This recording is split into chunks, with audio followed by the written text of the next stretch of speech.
Welcome back to my YouTube channel. ಎಲ್ಲರಿಗೂ ನಮಸ್ತೆ. ಸ್ನೇಹಿತರೆ, ನೀವೀಗ ಇಲ್ಲಿ ನೋಡುತ್ತಿರುವಂತಹ ಟನಲ್ ಏನಿದೆ, ಈ ಟನಲ್ ಬಂದು ಜಮ್ಮುವಿನಿಂದ ಕಾಶ್ಮೀರವನ್ನು ಸಂಪರ್ಕಿಸುವಂತಹ ಒಂದು ಮುಖ್ಯ ಸೇತು ಅಂತ ಹೇಳ್ಬೋದು. ನಾವೊಂದು 4 ವರ್ಷದಿಂದ ಅಮರನಾಥ ಯಾತ್ರೆಯನ್ನು ಕೈಗೊಳ್ಳುತ್ತಿದ್ದೇವೆ. ಅತ್ಯಂತ ಕಡಿದಾದ ರಸ್ತೆಯಲ್ಲೆಲ್ಲ ಗಾಡಿ ಸಾಗುತ್ತಿದ್ದಂತಹದ್ದನ್ನು ಕೂಡ ಕಣ್ತುಂಬಿಕೊಂಡಿದ್ದೇವೆ. ಈಗ ಈ ಕೇಂದ್ರ ಸರ್ಕಾರದ ಯೋಜನೆಯ ಮುಖಾಂತರ ಕಾಶ್ಮೀರಕ್ಕೇನು ಈಗ ಒಂದು ಅಭಿವೃದ್ಧಿ ಕಾರ್ಯಗಳು ಸಿಕ್ಕಿದೆ.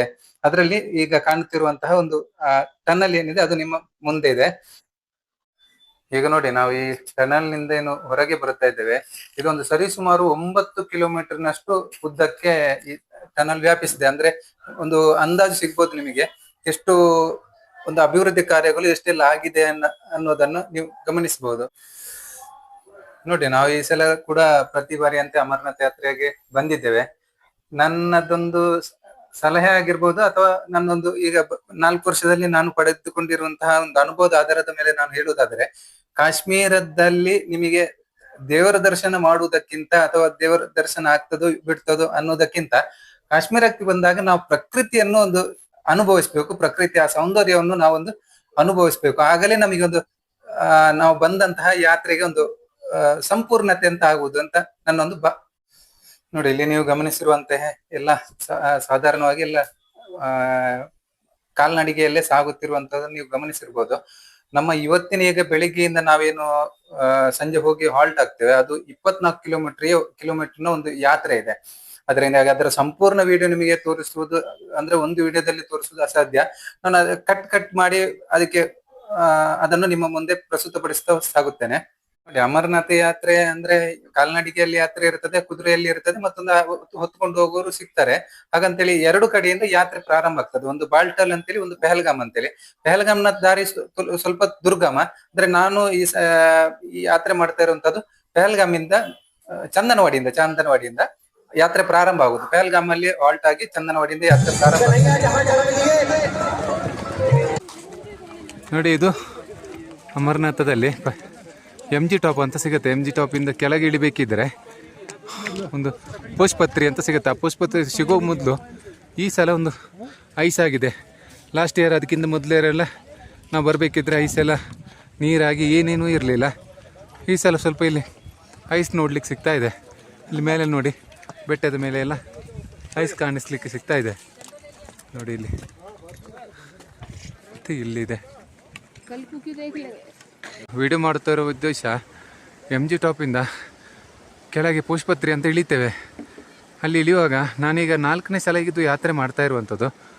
ಯಾತ್ರೆ ಮಾಡಬೇಕಿದ್ರೆ 2022ರಲ್ಲಿ ಮಾತ್ರ ನನಗೆ ಈ ರೀತಿ ಐಸ್ ಕಾಣಿಸ್ಲಿಕ್ಕೆ ಮಂಜು ಕಾಣಿಸ್ತಿತ್ತು. ಮಂಜು ಅಂತೇಳಿ, ಐಸ್ ಅಂತೇಳಿ. ಆದರೆ ಈ ಸಲ ಮಾತ್ರ ಮತ್ತೆ 26ರಲ್ಲಿ ಕಾಣಲಿಕ್ಕೆ ಸಿಗ್ತಾ ಇದೆ. ವಾತಾವರಣನೇ ಬದಲಾಗ್ತದೆ. ನಾವು ಅಂದರೆ ದಕ್ಷಿಣ ಭಾರತದಿಂದ ಇಲ್ಲಿವರೆಗೆ ಬಂದಿರ್ತೇವೆ, ಏನೋ ಒಂದು ನೋಡಬೇಕು ಅಂತೇಳಿ. ಇದನ್ನೆಲ್ಲ ನೋಡುವಾಗ ಒಂದು ಖುಷಿ ಅನಿಸುತ್ತೆ, ಮನಸ್ಸಿಗೆ ನೆಮ್ಮದಿ ಅನಿಸುತ್ತೆ. ಅಷ್ಟು ದೂರದಿಂದ ಬಂದಿರೋದಕ್ಕೆ ಸಾರ್ಥಕ ಅನಿಸುತ್ತೆ. ಅದಕ್ಕಾಗಿ ನಿಮಗೂ ನೋಡಲಿ ಅಂಥೇಳಿ ವಿಡಿಯೋ ಮಾಡಿರುವಂಥದ್ದು. ನಿಜವಾಗಿ ನಾನು ಬಂದಿರುವಂಥದ್ದು ಅಮರನಾಥ ಯಾತ್ರೆಗೆ ಶಿವನ ಪ್ರತ್ಯಕ್ಷ ರೂಪ ಶಿವಲಿಂಗ ಅದನ್ನು ನೋಡಬೇಕು ಅಂತೇಳಿ. ಅದರದ್ದು ಕರಗಿದೆ ಅಂತಲೇ ಈಗಾಗಲೇ ಮಾಹಿತಿ ಬರ್ತಾ ಇದೆ. ಎಲ್ಲ ಅದು ನೋಡ್ಲಿಕ್ಕೆ ಸಿಗದಿದ್ರು ಏನು ಮನಸ್ಸಿಗೇನು ನೋವಾಗಲಿಕ್ಕಿಲ್ಲ ಅಂತ. ಈ ದೃಶ್ಯಗಳೇ ಅಲ್ಲಿ ಶಿವಲಿಂಗ ಕಾಣದಿದ್ದರೂ ಮನಸ್ಸಿಗೆ ನೆಮ್ಮದಿಯನ್ನು ಮೊದಲೇ ಕೊಟ್ಟು ಬಿಟ್ಟಿದೆ. ಪಂಚಧರಣಿಗೆ ಇಳಿತಾ ಇಲ್ಲೊಂದು ಈ ರೀತಿದೊಂದು 5 ಸ್ಟಾರ್ ಅಂತಲೇ ಇದರ ಹೆಸರು.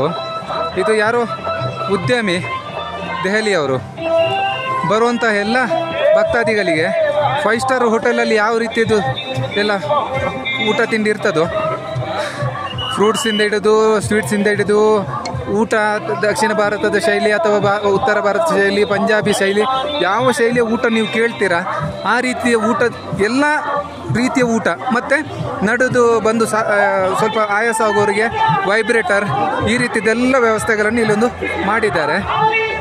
ಗೊತ್ತಿಲ್ಲದವರಿಗೆ, ಅಮರನಾಥ ಯಾತ್ರೆ ಬಗ್ಗೆ ಗೊತ್ತಿಲ್ಲದವರಿಗೆ ಒಂದು ಮಾಹಿತಿಗಾಗಿ ಅಷ್ಟೇ ವಿಡಿಯೋ ಮಾಡ್ತಾ ಇದ್ದೇನೆ. ಅಮರನಾಥ ಯಾತ್ರೆ ಇಲ್ಲಿ ಕಣ್ಣಿಗೆ ಕಂಡಷ್ಟು ಹಬ್ಬದ ರೀತಿಯಲ್ಲಿ ಯಾತ್ರೆ ಮಾಡ್ಲಿಕ್ಕೆ ಸಾಧ್ಯ ಇಲ್ಲ. ಹಾಗಂತೇಳಿ ಎದುರಿಸುವುದು ಕೂಡ ಅಲ್ಲ, ಎಲ್ಲರಿಗೂ ಮಾಡ್ಲಿಕ್ಕೆ ಸಾಧ್ಯ ಇದೆ. ಆದ್ರೆ ಆರೋಗ್ಯದ ಸಮಸ್ಯೆ ಇದ್ದವರಿಗೆಲ್ಲ ಮಾಡ್ಲಿಕ್ಕೆ ಸ್ವಲ್ಪ ಕಷ್ಟ ಉಂಟು. ಯಾಕಂದ್ರೆ ಇಲ್ಲಿ ಆಮ್ಲಜನಕದ ಕೊರತೆ ಇದೆ ಗಾಳಿಯಲ್ಲಿ. ಅದು ತುಂಬಾ ಸಮಸ್ಯೆ ಕೊಡ್ತದೆ. ನನ್ನ ವಿಡಿಯೋದಲ್ಲಿ ನಿಮಗೆ ಮಧ್ಯದಲ್ಲಿ ನಾನು ಉಸಿರಾಡ್ತಿರೋದು ಗಮನಿಸಿ. ಅದಕ್ಕೆ ಮೆಡಿಕಲ್ ಟೆಸ್ಟ್ ಅದು ಇದೆಲ್ಲ ತುಂಬಾ ಇದೆ. ಅದರಿಂದಾಗಿ ಧನ್ಯವಾದಗಳು. Thank you.